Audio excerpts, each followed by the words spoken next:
Good morning. Welcome to Global Joe this morning. All your source for all your telecom and ICT news. Hey, Sean. Joey, it's good to be here this morning for RCR Wireless News. I'm Sean Kinney. We want to give a big thank you to our sponsor, telecomcareers.com. They're the industry's largest resume database and job board. First up today, right now 4G is the pinnacle of wireless technology, but we've already started to hear a little bit about the next big thing. That's 5G. NTT DoCoMo has unveiled a multi-element integrated antenna and circuit that's designed specifically for 5G.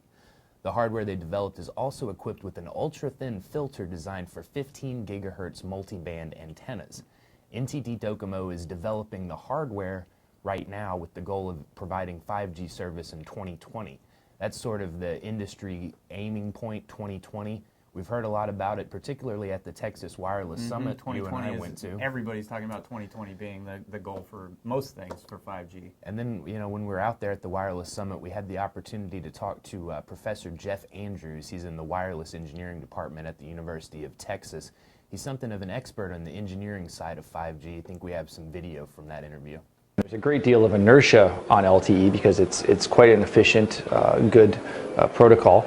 But there's a view that 5 years from now or so, if mobile data keeps doubling every year, we'll need something that's even more powerful than LTE, more flexible, can use other types of spectrum, perhaps integrate more easily with Wi-Fi. And so there's just there'll be an ongoing effort to improve the network, and at some point it'll break backwards compatibility. That's probably a good definition for 5G. There's a great deal of inertia. Professor Jeff Andrews with the University of Texas. For a lot more content from the Texas Wireless Summit, you can check out the RCR Wireless News YouTube channel. Now let's go to Europe. Europe's antitrust watchdog opened an investigation into French telecom giant Orange today.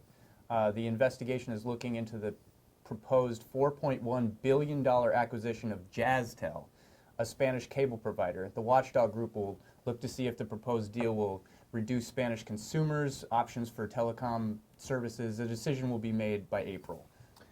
Sticking in Europe, HP made a big announcement 2 days ago, and that was followed today by hardware giant Hewlett-Packard and mobile carrier Telecom Italia announcing an agreement for a big infrastructure upgrade. The goal here is to offer integrated end-to-end cloud transformation services to drive business growth and competitiveness for the carrier.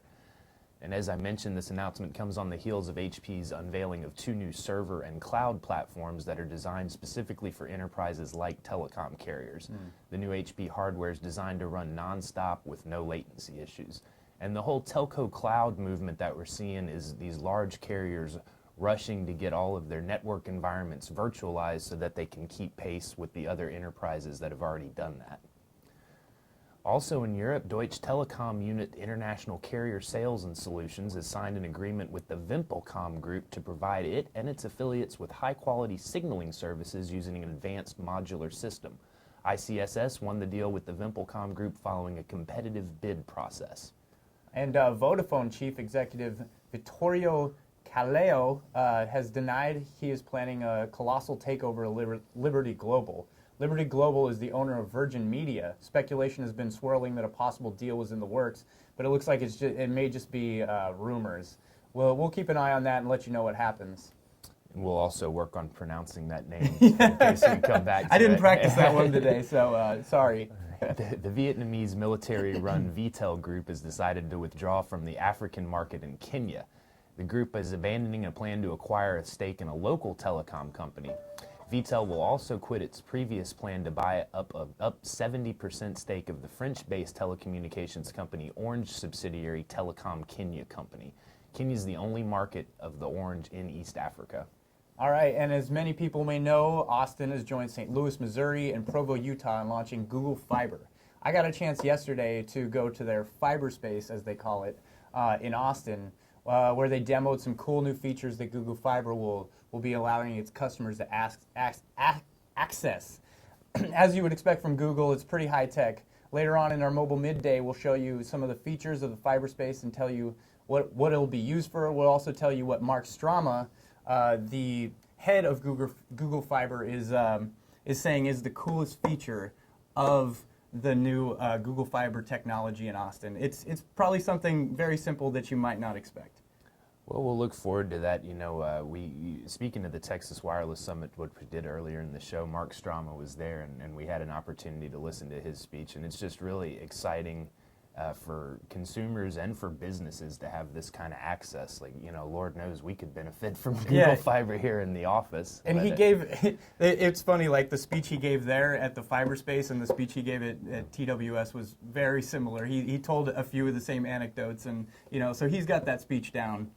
Very good. Yeah, he used to be a longtime representative here in Texas, so he's a good local guy that they got recruited to drive that initiative here in Austin. And I live in South Austin, where their initial deployment is. I haven't gotten hooked up yet at my apartment, but I have seen a lot of their vans out around town actually, stringing these cables on the utility poles. So it's been really interesting. We'll encourage you to join us on the midday show for more on that. Mm-hmm.